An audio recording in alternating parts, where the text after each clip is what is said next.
Irmãos, vamos abrir a palavra do Senhor no Evangelho de Mateus.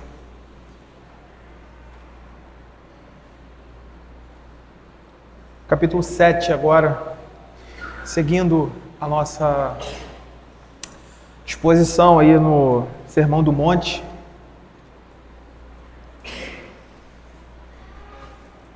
Eu iria continuar a nossa exposição em Ruth pela manhã, mas por motivo de força maior, eu optei aí, eu preferi dar seguimento na nossa exposição, que seria noite, né? Novo Testamento. Vamos falar aí no capítulo 7 de Mateus, fazer a leitura dos versos 1 a 5. Mateus 7, versos 1 a 5.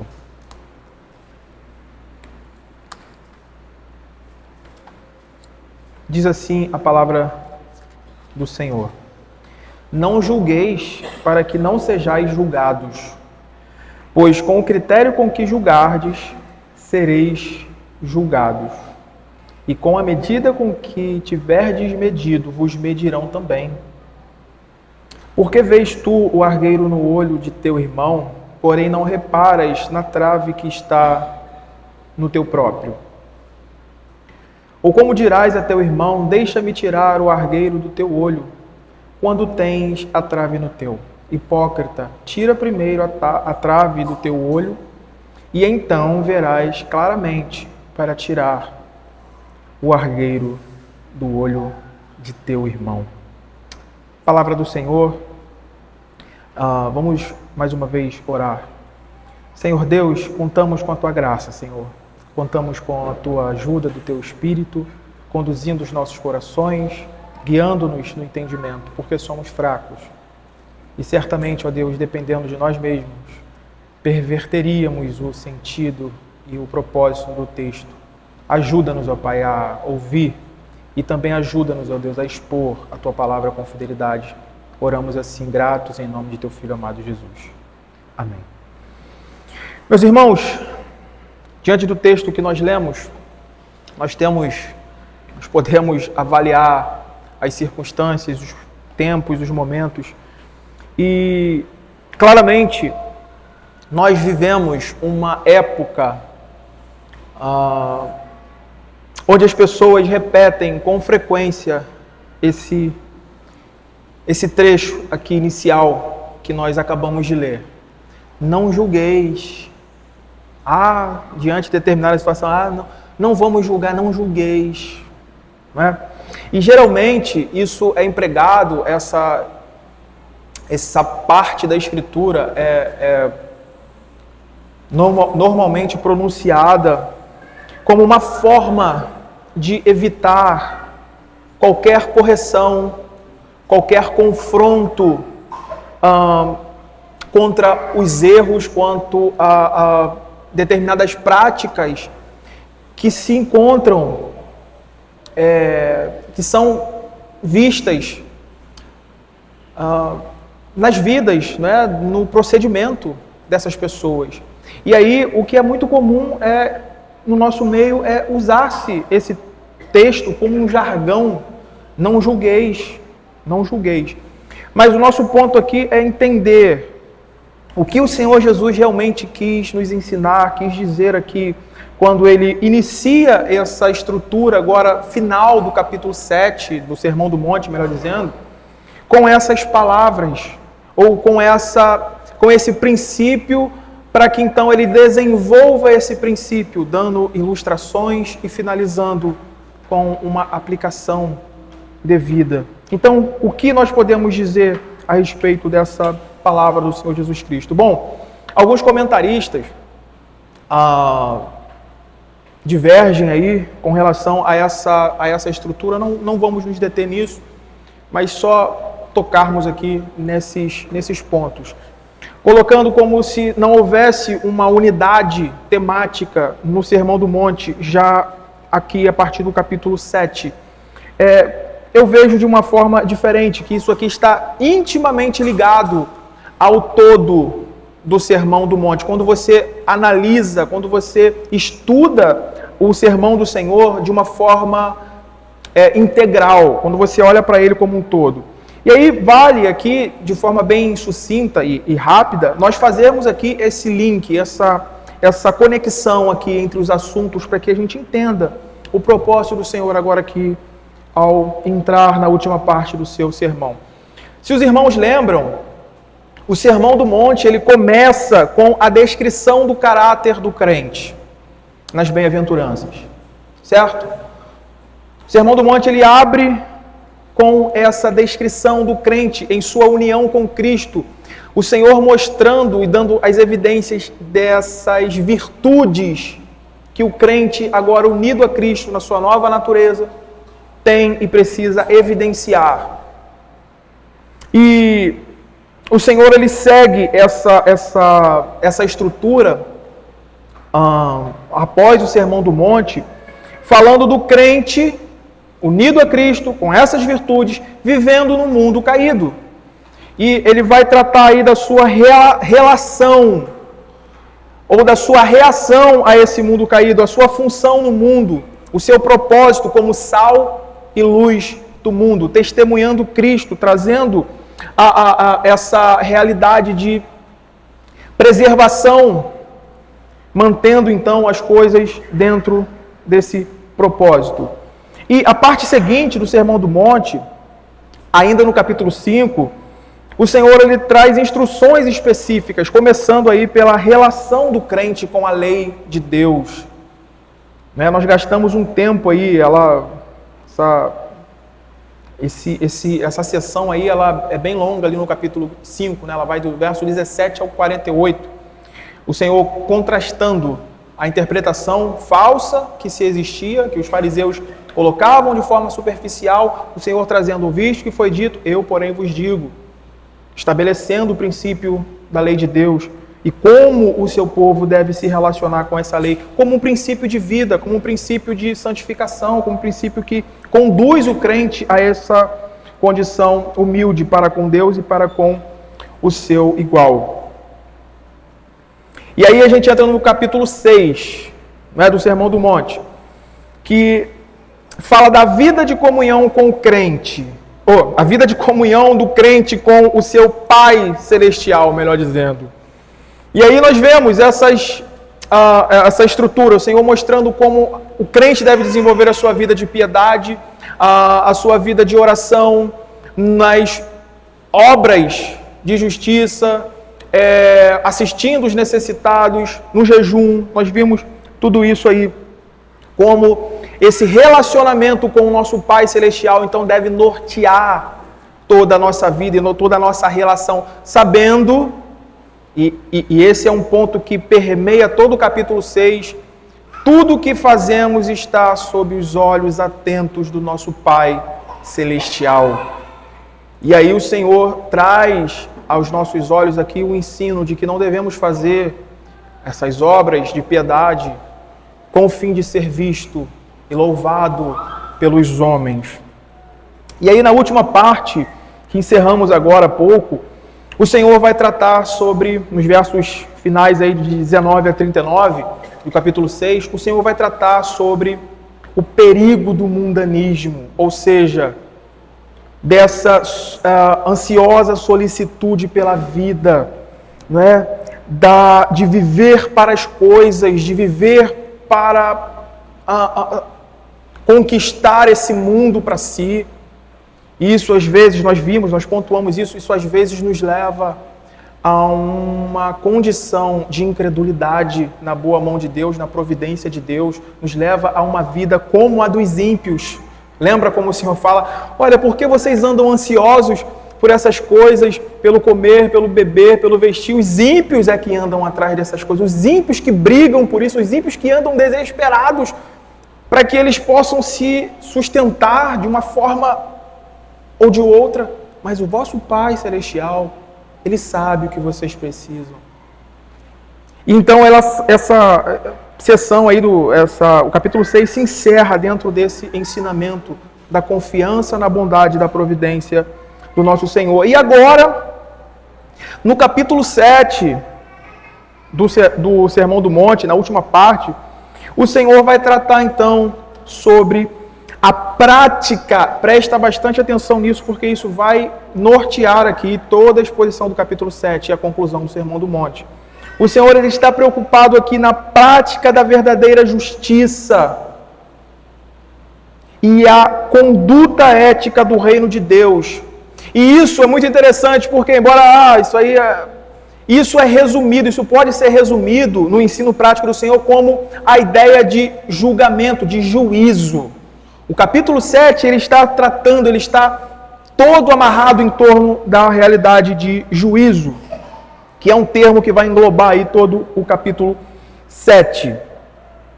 Né? Por se tratar aí de um sentido mais amplo, daquele bom discernimento, daquela boa avaliação cristã, sóbria, conhecendo as virtudes que temos em Cristo, conhecemos a realidade do nosso relacionamento com o Pai, aquilo que Ele quer no seu reino, então, a realidade prática disso, como nós avaliamos e como nós vivemos uns para com os outros diante do nosso Pai. Então, o capítulo 7 ele é sobre isso, sobre esse julgamento, discernimento que nós cristãos devemos fazer constantemente. Então, a primeira questão aí, primeira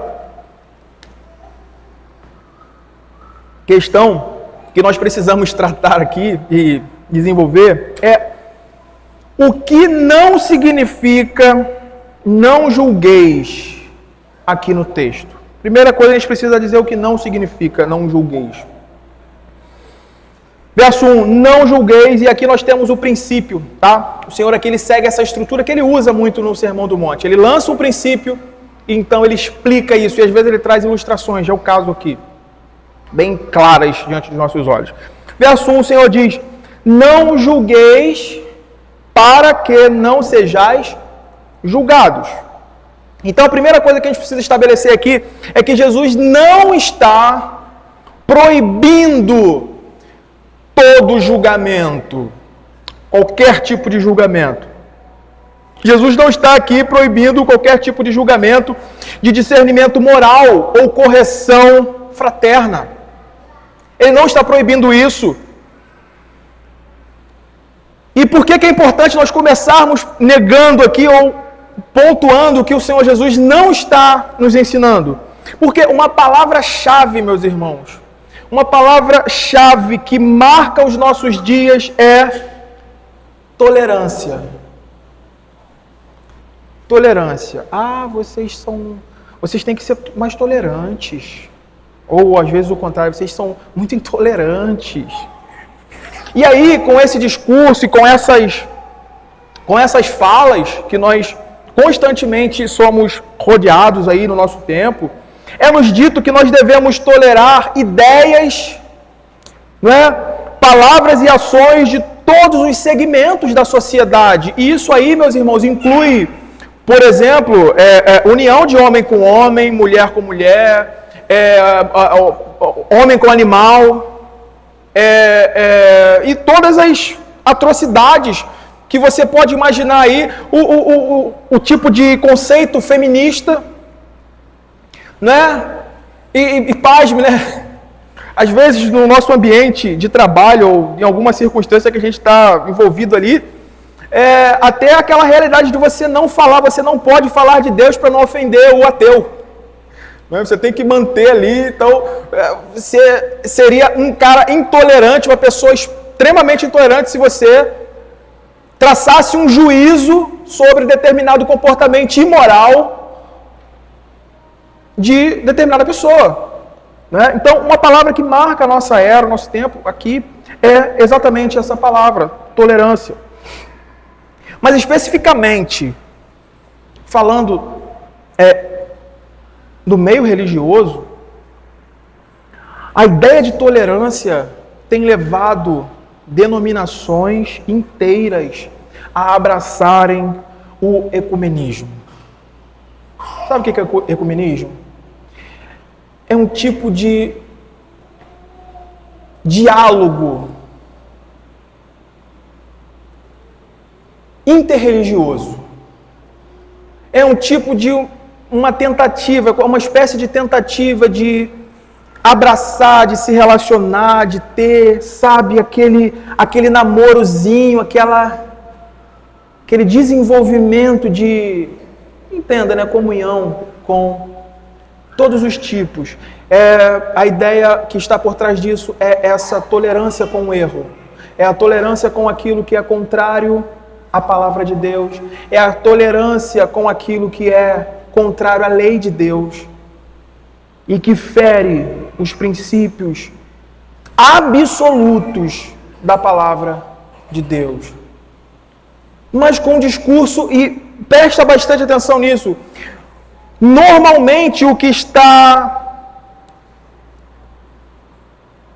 envolvendo esse pacote aí que eu estou falando é um discurso de amor.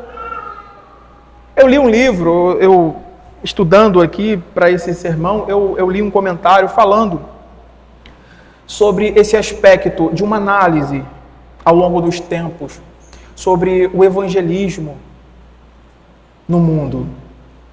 E de que há algum tempo atrás, há determinado tempo, as pessoas usavam, ainda que com uma ênfase arminiana distorcida, né, muito o texto de João 3,16. Né? Porque Deus amou o mundo, como se, né, fosse cada indivíduo indistintamente, então está todo mundo bem, não importa no pecado que você está, né, a forma como você está, não, Deus te ama, está tudo certo, está tudo bem. Só que esse livro ele aborda um ponto interessante, mostrando que isso tem mudado, isso tem se movido de uma forma muito pontual para justamente essa realidade aqui.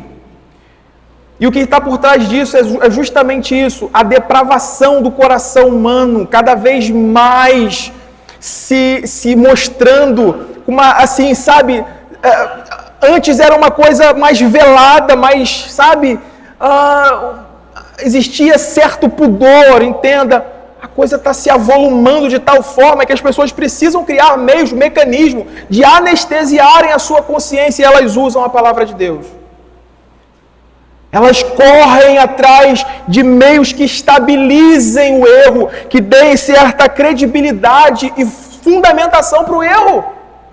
E aí, isso tem se movido com esse sustento equivocado de: se Deus não me reprova nos meus pecados, Deus é amor, Deus ama todos indistintamente, eu não posso julgar.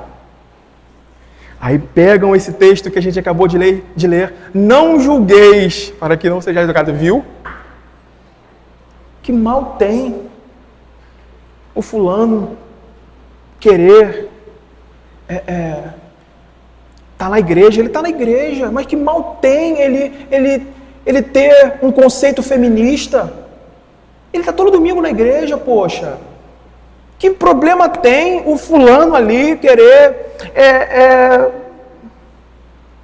apoiar a ideia do aborto?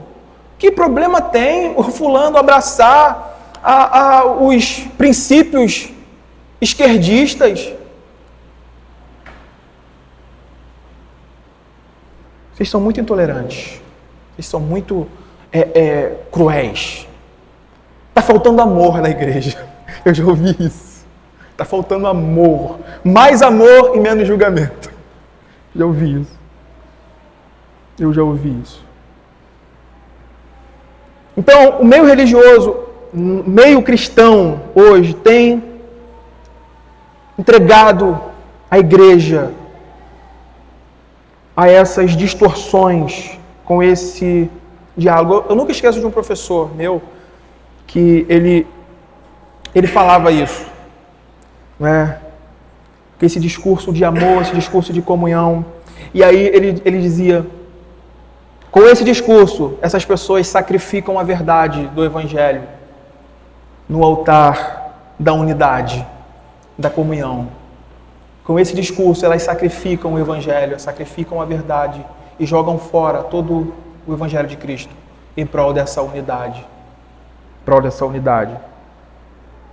Então, precisamos pontuar isso aqui, irmãos. Precisamos pontuar isso aqui, porque isso tem desdobramentos.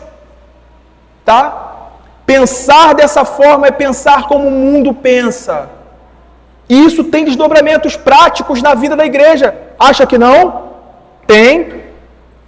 Esse não é o ensino que o Senhor está nos dirigindo aqui, de fazermos vista grossa quanto ao pecado, de fazermos vista grossa quanto ao mau procedimento do outro. Aquelas ações que claramente e visivelmente mancham o nome de Cristo, mancham o bom nome da fé cristã.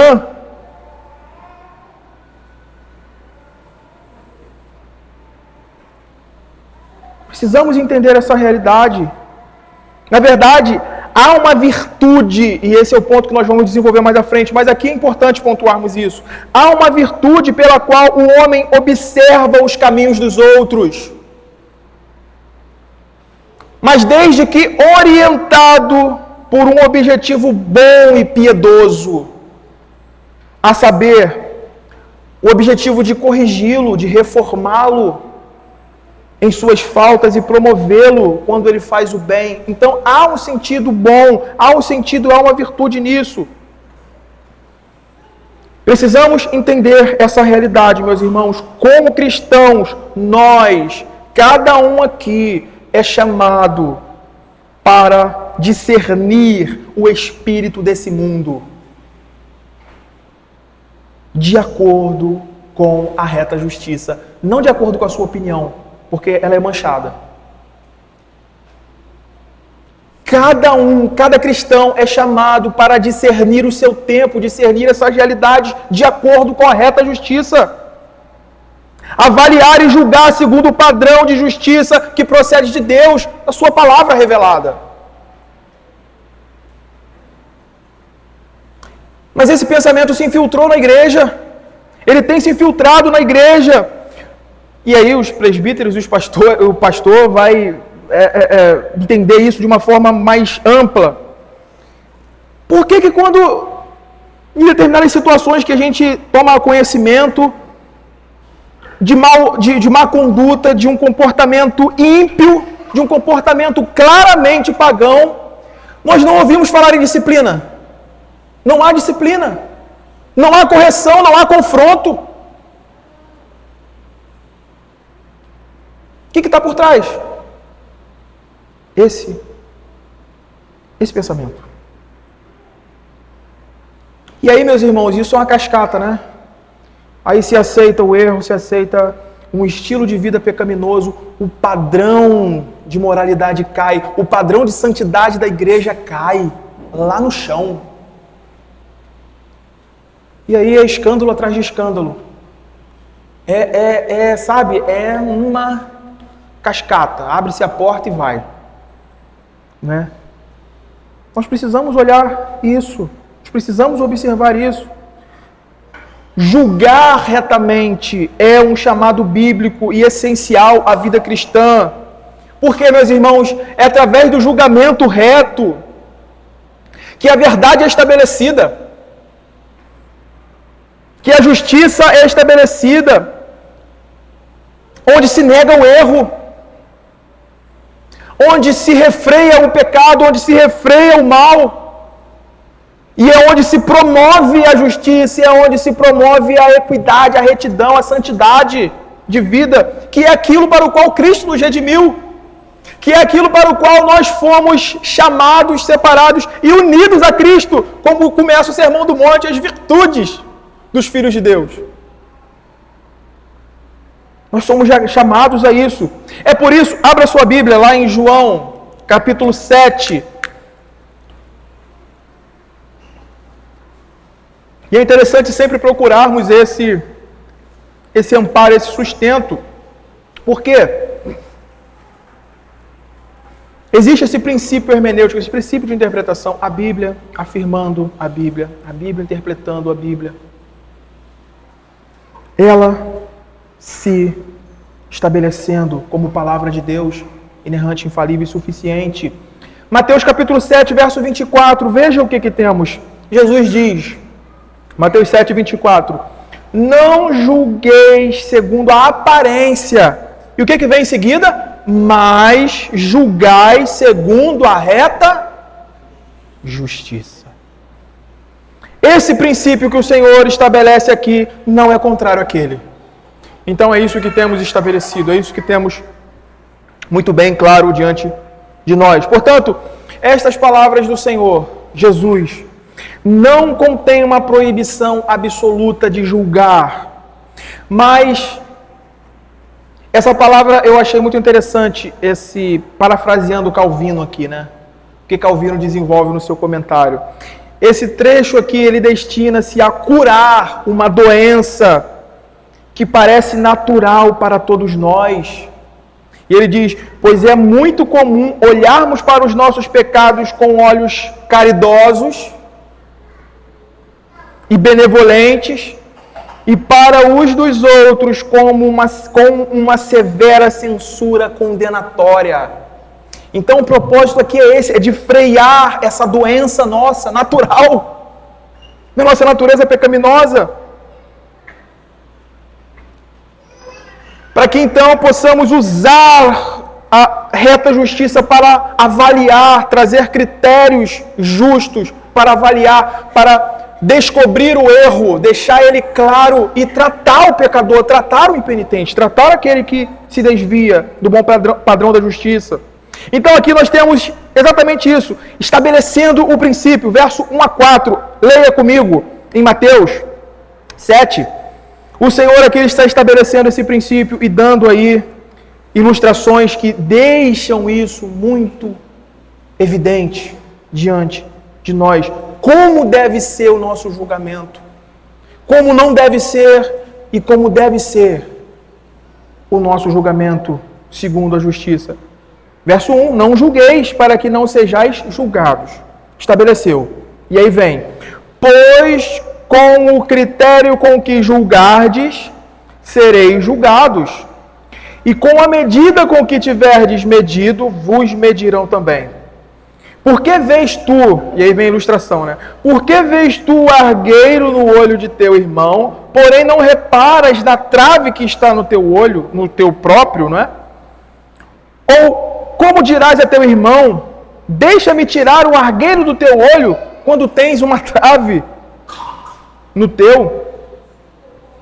O que o Senhor proíbe aqui é esse espírito farisaico, que ele já está combatendo em todo o seu sermão.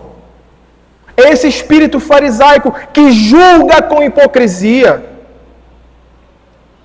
com a dureza de coração, sem misericórdia. Sem misericórdia. É um tipo de julgamento precipitado. O que o Senhor proíbe é exatamente isso. Não julgueis. O que está embutido ali é esse. Não julgueis precipitadamente. Não julgueis segundo a dureza do seu coração, sem misericórdia. Então, essa proibição é sobre um julgamento precipitado com uma mente má e um objetivo mau. E qual é a mente má e o objetivo mau que às vezes se usa para se julgar e se... Porque quando a gente fala julgar aqui, o termo ali é grego, ele está apontando como para aquela realidade de bater martelo, para aquele que logo dá uma sentença, logo condena, sem ter o caso na mão, sem avaliar, sem perceber o que está envolvido. É uma ação precipitada e, portanto, destituída da verdade fundamental que envolve o caso. Por isso, é uma mente má que está por trás. A gente vai ver aqui o que envolve isso, né? O problema, então, está no tipo de julgamento, ok? O julgamento proibido aqui é aquele impiedoso, ou seja, que não tem um fim justo de admoestar, de corrigir e de restaurar, mas ele tem o objetivo de difamar. Ele tem o objetivo de difamar. Esse tipo de julgamento não tem lugar, não pode ter lugar na nossa vida. É isso que o Senhor está nos ensinando aqui com esse princípio. Não julgueis. Não julgueis. Ele não pode estar presente. É um mandamento que o Senhor estabelece aqui. E Ele está de acordo com toda a revelação que temos da palavra de Deus. Não julgueis precipitadamente, com o fim mau de infamar, de trazer a desonra do próximo. Isso não pode fazer parte da nossa vida, irmãos. Isso não pode fazer parte da nossa vida. Nós somos ávidos para isso. Às vezes chega uma notícia, e sabe como é, né? Às vezes as notícias são...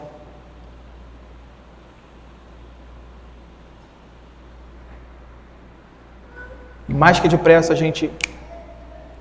É engraçado que às vezes a gente vai lá em algo que a gente nem sabe, não conhece, nem tem como conhecer, que às vezes são as motivações. Nós vamos ver isso aqui também do coração do outro. Fala, ih, sabia. Esse é um juízo criado, esse tipo de juízo é um juízo criado sem a matéria em mãos. Quem é advogado aí vai entender melhor essa relação. Mas é um tipo de juízo e de sentença dada sem a matéria em mãos, sem considerar os fatos que abrangem toda a situação. Por isso é uma conclusão precipitada. E então se dá um veredito que não corresponde à verdade. E, portanto, não é justo.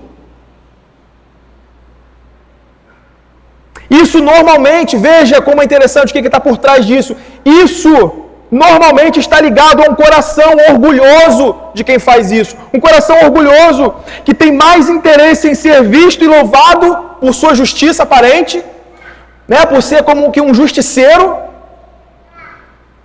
do que realmente o propósito de ajudar o transgressor.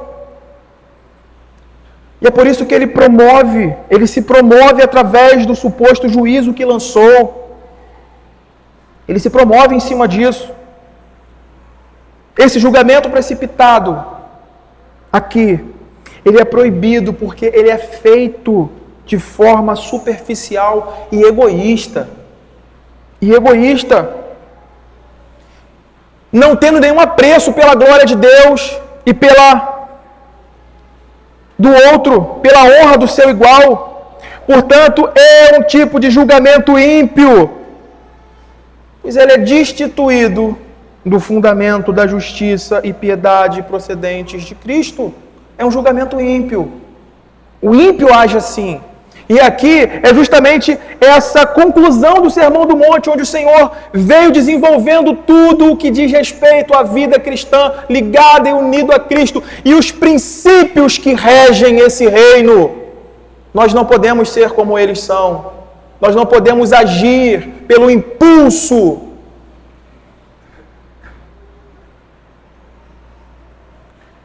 da nossa natureza, pelo ímpeto. Nós precisamos ser guiados e dirigidos pela reta justiça que vem da palavra de Deus, meus irmãos. Que vem da palavra de Deus. Nós fizermos um juízo a partir das nossas próprias preferências, a partir das nossas próprias ideias.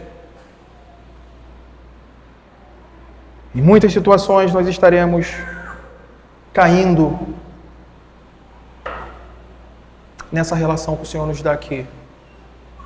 Nossa justiça precisa ser, nosso julgamento precisa ser um julgamento segundo a reta justiça. Em última instância, esse julgamento precipitado, esse julgamento afoito é um pecado contra o quinto mandamento. E talvez você, mas pai e mãe? Como é isso? Se você já leu, já estudou o catecismo da nossa igreja, o catecismo maior de Westminster, nós vamos ver ali no catecismo a realidade do alcance do quinto mandamento. A abrangência, o alcance do que o mandamento está falando. E é interessante porque na pergunta 126 do Catecismo Maior, nós vemos essa pergunta. Veja, presta bastante atenção. Qual é o alcance do quinto mandamento? Veja a resposta. O alcance geral do quinto mandamento é o cumprimento dos deveres que mutuamente temos uns para com os outros em nossas diversas relações de inferiores, superiores ou iguais. Veja como a coisa vai, né? E aí a pergunta 131.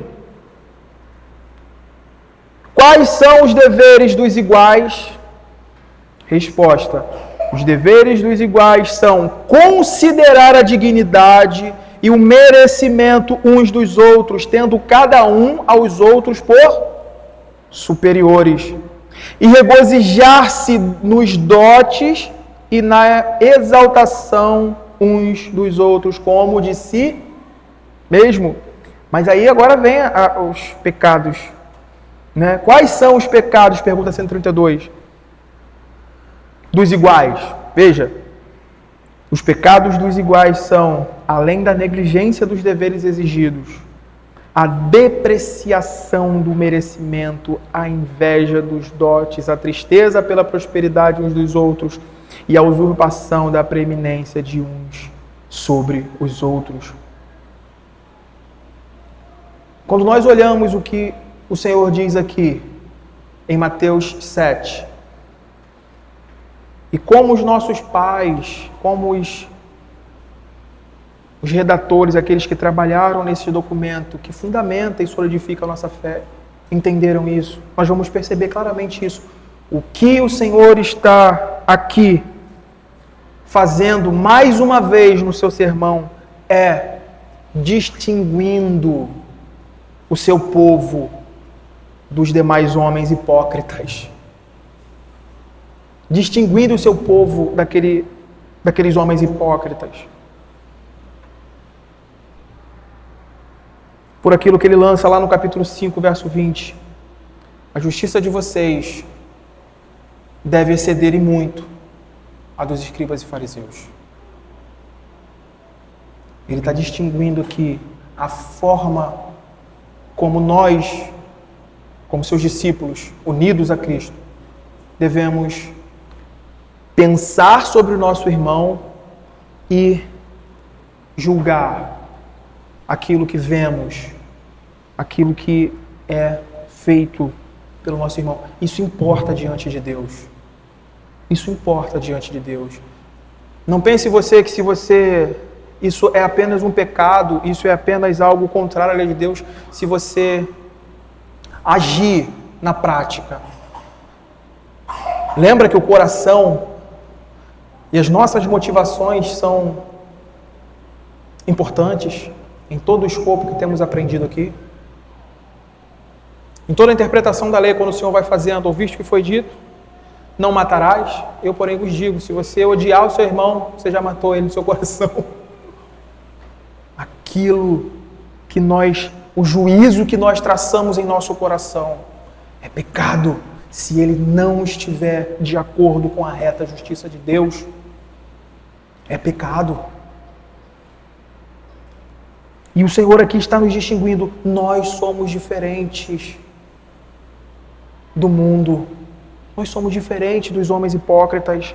Nós não podemos ter esse traço em nossa vida, essa mancha em nossa vida. Meus irmãos, é como se o Senhor aqui estivesse falando: não especule as faltas dos outros. Não tenha um espírito investigativo e justiceiro procurando os pecados dos outros para condená-los e difamá-los. Não fique atrás como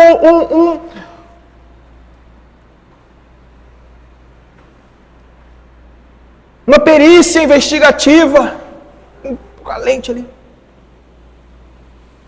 Porque o princípio que vemos aqui é exatamente esse. Se você agir assim, se você proceder assim para com os outros, você também receberá isso dos outros. E o que envolve ali é exatamente isso. Farão falso julgamento de você. Não estou falando que pode fazer, farão. É o que o texto está nos apontando. É o princípio que é estabelecido. E nós encontramos esse princípio em muitos outros lugares das Escrituras. À medida do nosso pecado, à medida da nossa maldade, da má intenção do nosso coração, quando lançada contra os outros, é lançada contra Deus, e Deus trará juízo sobre nós. Isso é estabelecido. É estabelecido como princípio. A gente não pode julgar a motivação que está no coração dos outros. Eu acho que o irmão pensou, acho que ele pecou no pensamento, acho que ele... Não podemos fazer isso. Não temos competência para isso. Só Deus conhece o coração do homem. Por isso devemos deixar isso com Deus. Não condenando os outros em nossos corações, criando razões especulativas para desconfiar dele, para desconfiar dessa pessoa. Não age assim. Existe esse princípio de sabedoria sendo transmitido aqui. Não haja assim, porque na medida em que vocês fizerem isso, vocês receberão na mesma moeda.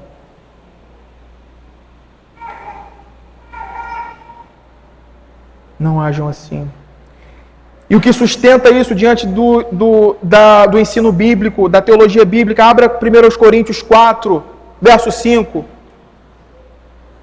Por que não pode?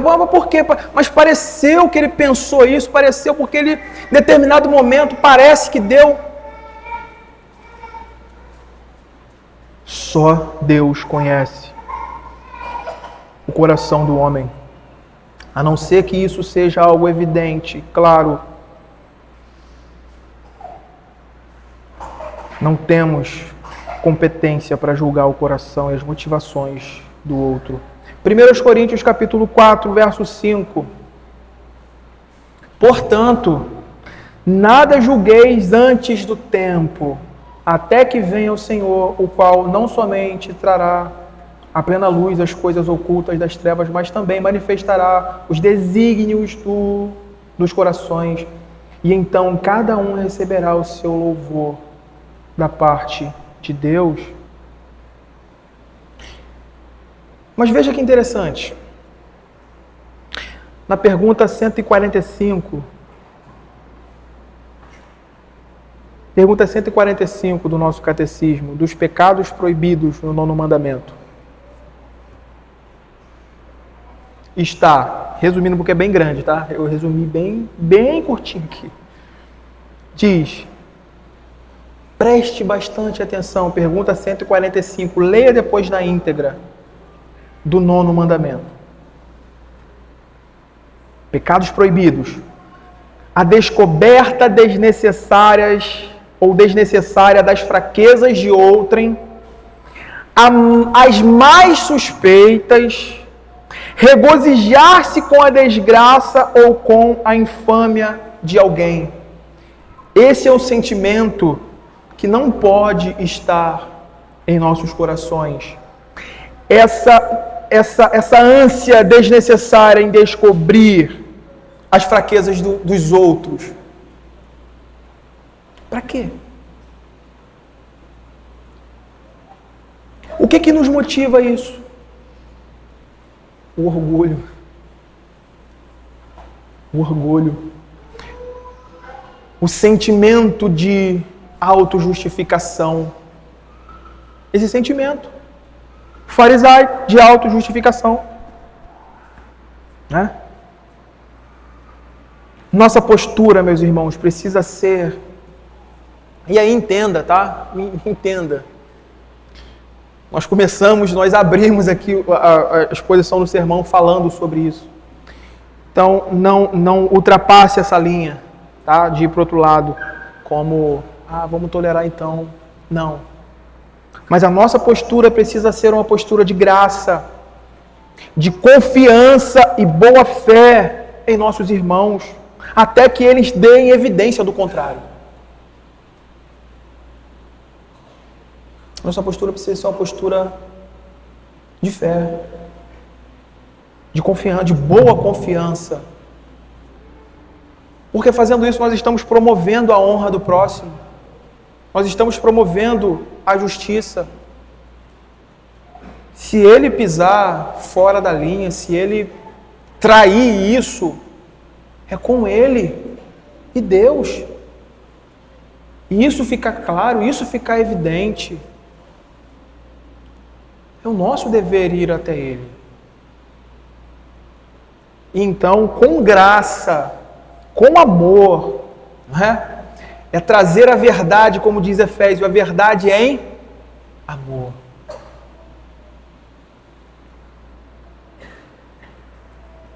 Versos 1 e 2, então, completam isso. Não julgueis para que não sejais julgados. Para que não sejais julgados, pois com o critério com que julgardes sereis julgados, e com a medida com que tiverdes medido, vos medirão também.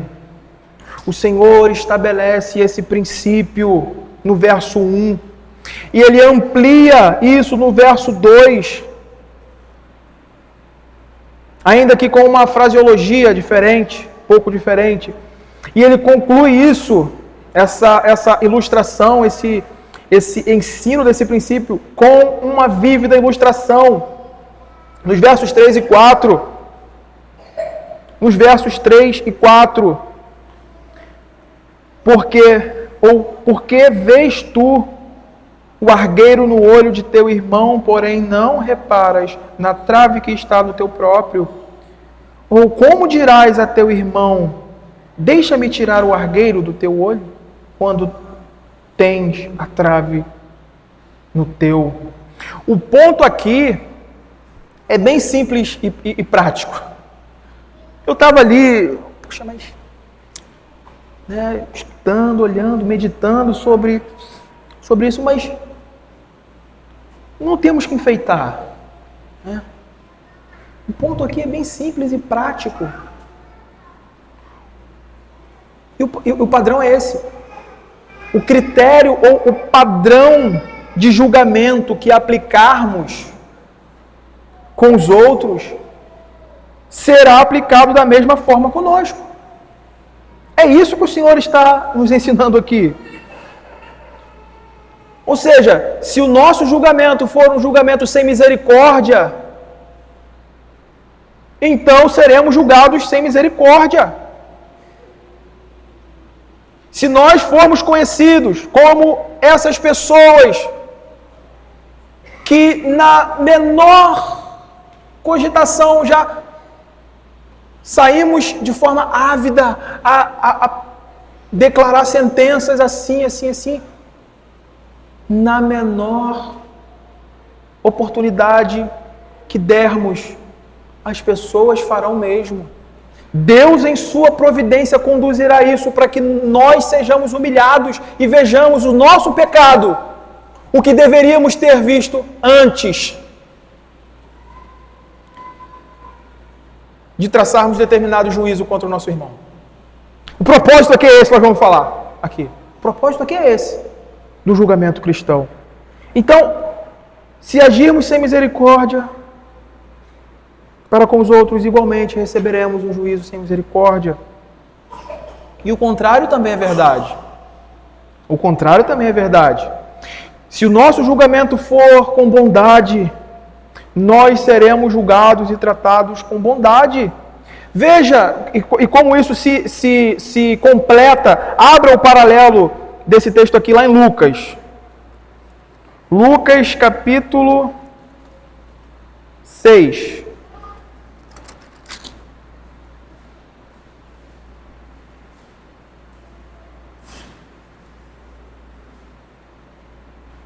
Lucas capítulo 6, 37 e 38.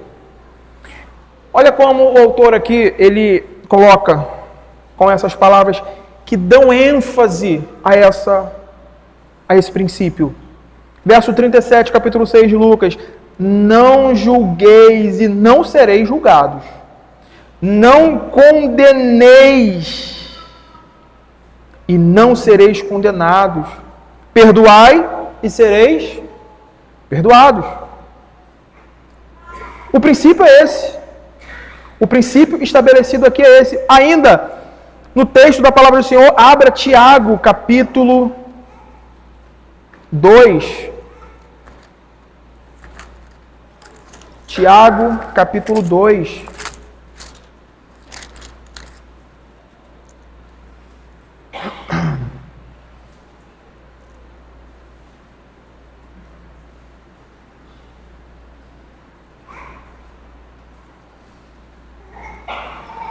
Veja o que diz o verso 13. Tiago, capítulo 2, verso 13. Porque o juízo é sem misericórdia para com aquele que não usou de misericórdia.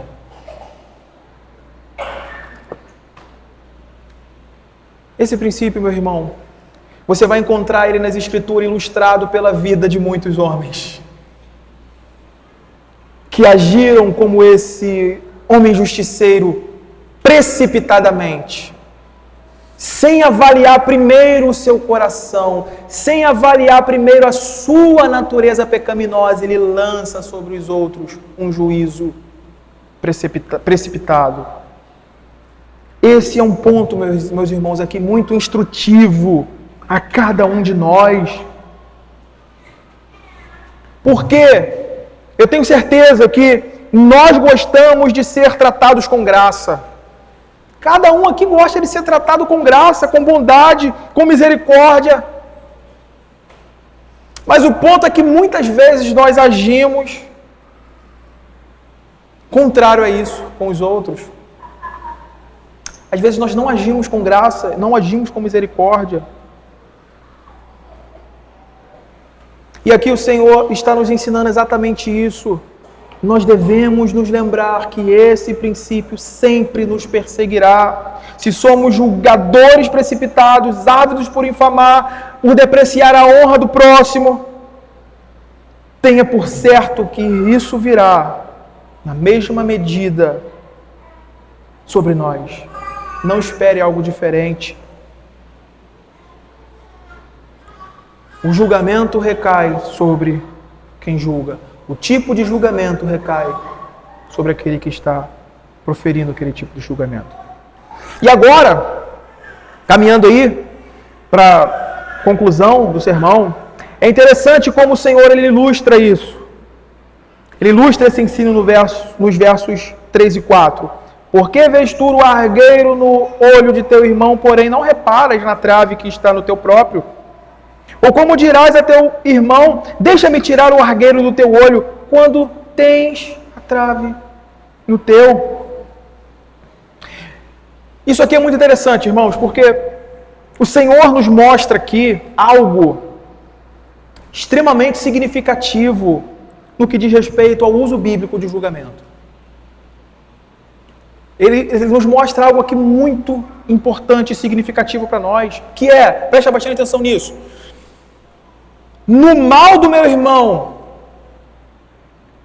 através dos pecados dele, nos maus procedimentos dele, o Senhor abre e me mostra um excelente caminho para eu conhecer o meu próprio pecado.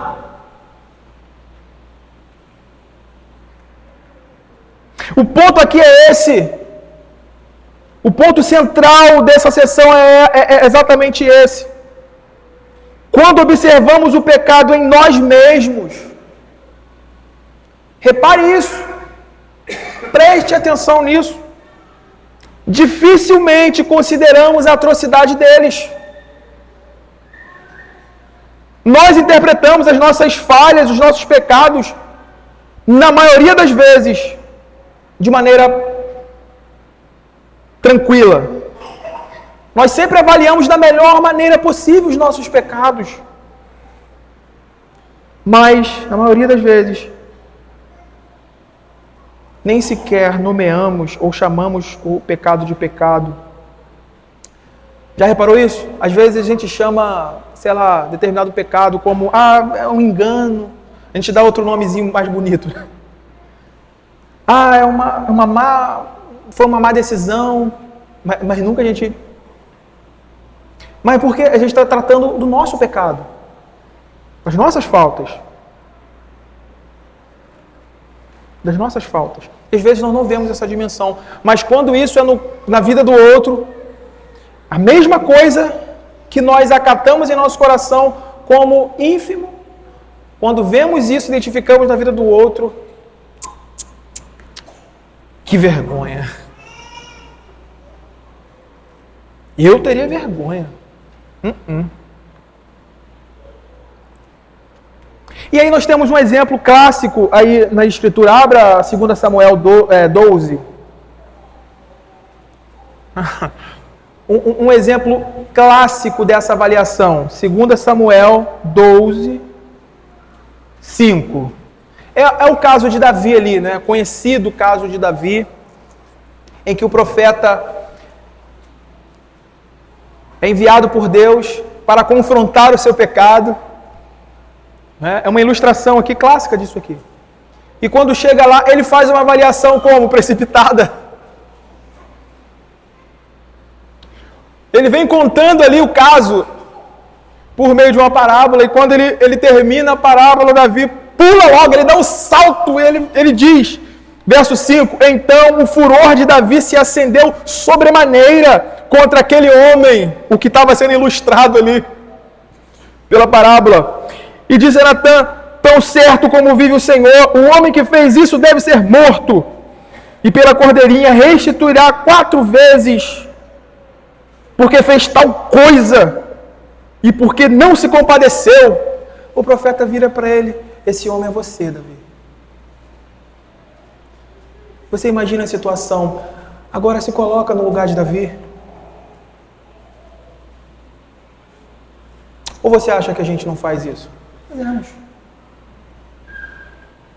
Hipocrisia é negar isso. Que muitas vezes agimos assim, para com o nosso próximo. Com um julgamento precipitado, destituído de graça e misericórdia, e que não corresponde à justiça, e que não corresponde ao propósito de julgar. Isso começa pela casa, isso começa pelo seu próprio coração, pelo meu coração, que é pecaminoso.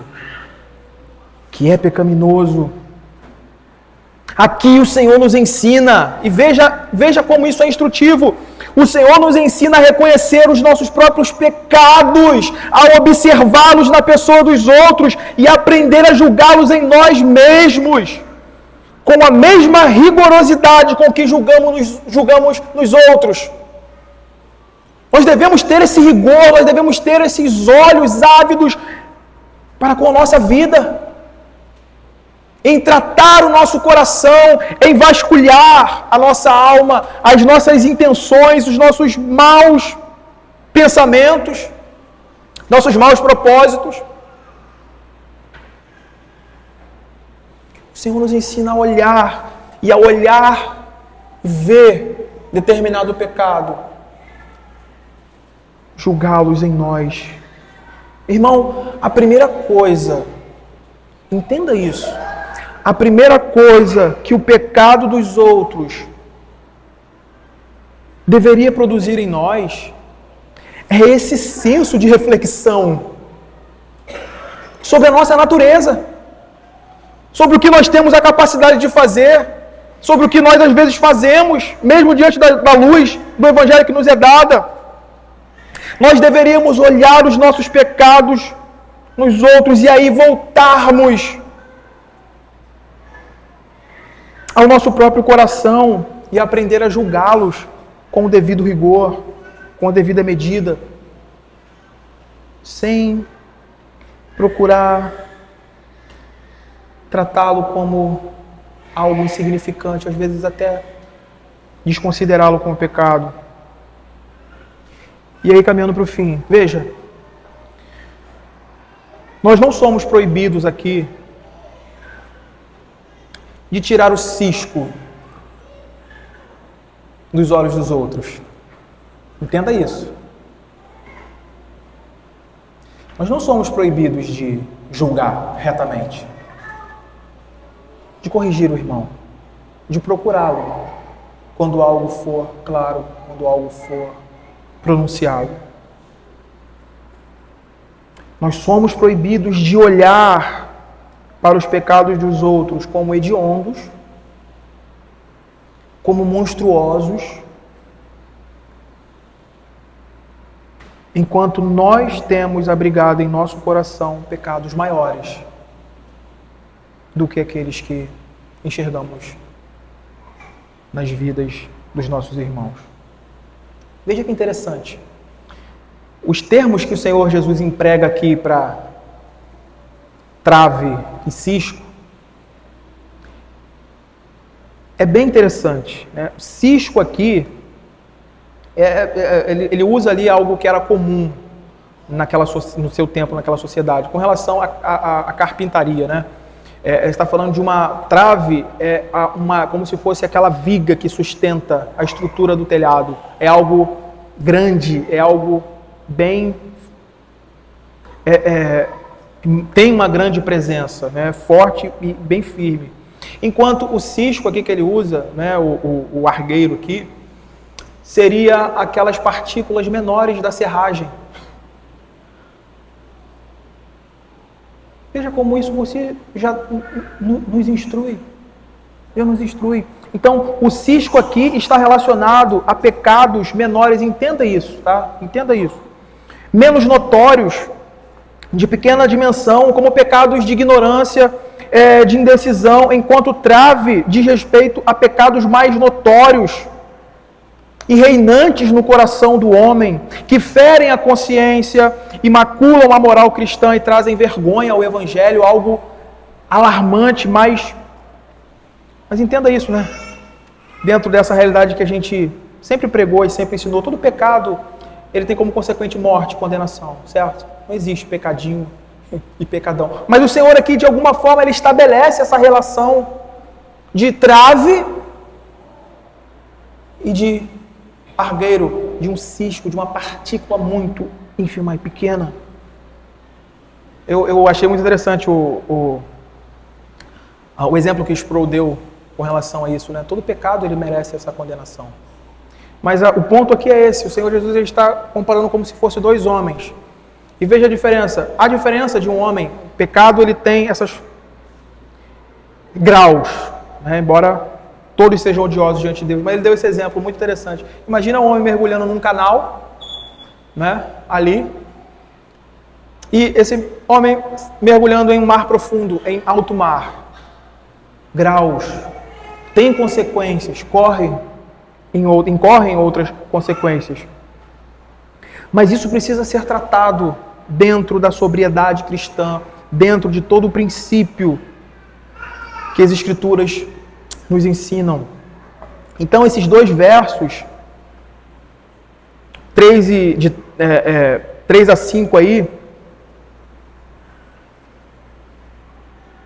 carregam o sentido de confrontar esse tipo de julgamento hipócrita, censurador, de forma severa, que procura censurar os pecados dos outros e trata com brandura e generosidade os seus próprios. É como se o Senhor aqui estivesse dizendo, e aqui eu estou usando as palavras de William Perks, ele vai dizer, meio que como uma tradução mais literal do texto, né? Dessa ilustração que o Senhor traz aí. É como se fosse, com que cara, com que honestidade, ou com que consciência você pode procurar encontrar falta no seu irmão, no pensamento ou na fala, se você mesmo está maculado com faltas e ofensas maiores?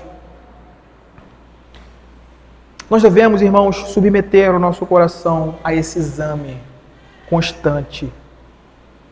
Se tivermos que suspeitar, suspeitemos de nós mesmos, antes de tudo, das nossas motivações em levantar determinadas questões que procura essa descoberta desnecessária das fraquezas dos outros, isso é pecaminoso.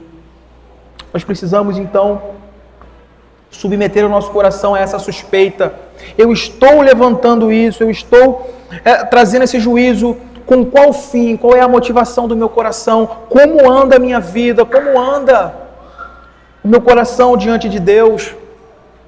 Porque isso é fechado aí, isso é concluído no verso 5, com uma palavra muito importante que o Senhor tem usado aqui no Sermão do Monte. Hipócrita, verso 5.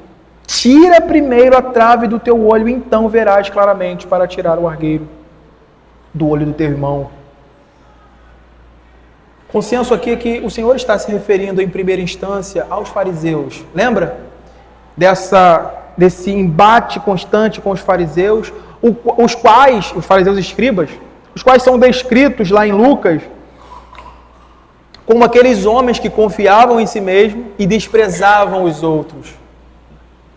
Em primeira instância, o Senhor está tratando deles, mas todos aqueles que andam nesse espírito farisaico estão incluídos aqui. Então, o ponto aqui conclusivo é a cegueira. Preste bastante atenção nisso.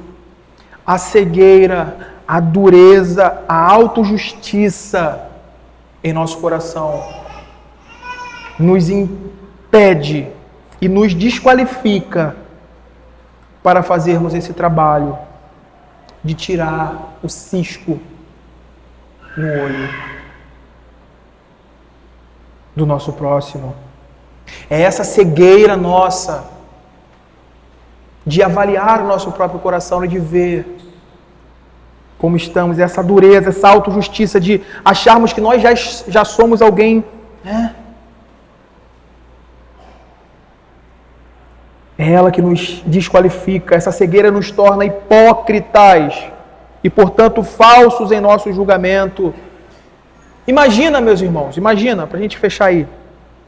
Imagina um oftalmo cego querendo fazer uma cirurgia no seu olho para que você melhore a sua visão. Você já imaginou essa cena? É isso aqui. É basicamente isso aqui. Um oftalmo cego tentando fazer uma cirurgia no seu olho. Não, peraí, eu acho que você não está enxergando bem, deixa eu fazer uma cirurgia. Qual o crédito, qual a confiança, qual é a...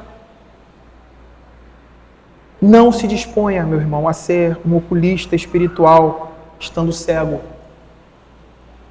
Estando cego. O remédio contra o julgamento precipitado e a hipocrisia que nos desqualifica para ajudar os outros é reconhecermos em nós aqueles pecados que são como vigas que nos cegam. Como essas vigas enormes que nos cegam. Nós temos, e aí isso é individual, né? Às vezes eu tenho determinadas fraquezas, pecados, faltas que determinado irmão não tem, né? Isso é individual, mas existe algo que permeia toda a nossa natureza pecaminosa, né? Que é aquela idolatria interior que nos faz achar, né, que somos bons, melhores do que os outros. Esse orgulho que brota disso, a nossa falta de amor e misericórdia para com os outros. Então, sempre que você estiver diante dessa situação, sempre que você estiver diante desses momentos em que surgir, eu não sei se eu digo oportunidade ou tentação, não sei, mas entenda como for melhor. Sempre que estivermos diante dessa situação, avalie isso. Avalie os seus próprios pecados e após termos uma visão clara desses principais pecados que estão presentes em nosso coração, de confessá-los diante de Deus, de buscar toda a graça que temos disponível diante dos meios que o Senhor tem nos dado, de repará-los, de ajustá-los. Temos de nos esforçar para vê-los em nós mesmos, como traves, para vermos e sentirmos o peso dele aí então nós podemos com justiça exercer esse julgamento de forma legítima.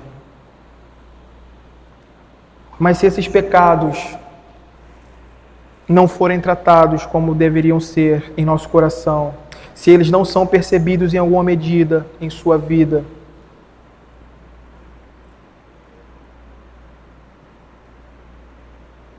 pode ser que a trave esteja lá.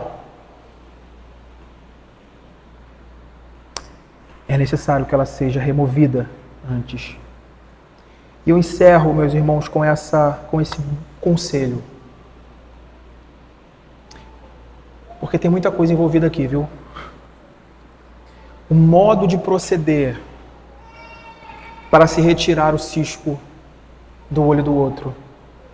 Isso envolve uma operação muito delicada.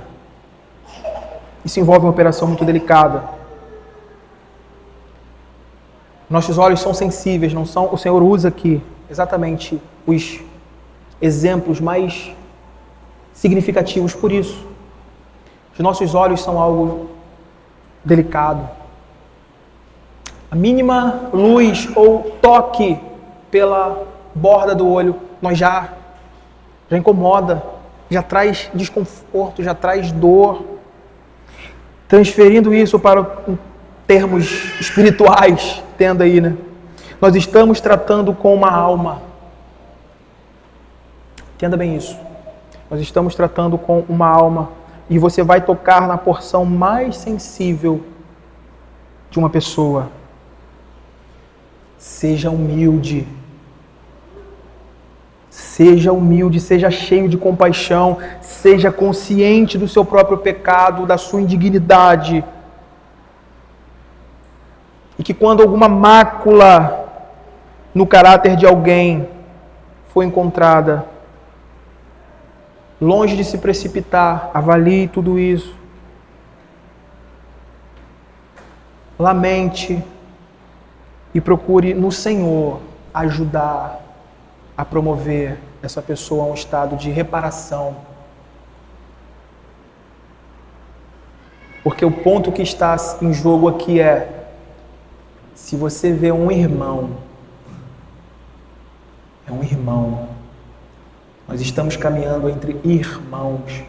Esse trato precisa ser um trato de bondade, misericórdia, assim como você e eu gostaríamos de ser tratados, caso faltarmos em algum momento. Essa é uma graça que nós precisamos orar constantemente, pedindo que o Senhor nos conceda esse espírito de avaliação segundo a reta justiça. Vamos orar. Deus bendito, Pai Santo, obrigado, Senhor, por Tua palavra. Pai, que ela produza em nós os frutos para o qual ela foi lançada. Livra-nos, ó Pai, desse falso julgamento. Livra-nos, ó Deus, de um julgamento hipócrita e precipitado. Dá ao nosso coração, Senhor, o senso da nossa realidade antes. E então nos ajude, Deus, a empregá-lo como o Senhor quer que ele seja, para manter a pureza da Tua igreja, manter o crescimento do Teu povo em justiça. Nos ajude em nome de Cristo Jesus. Amém.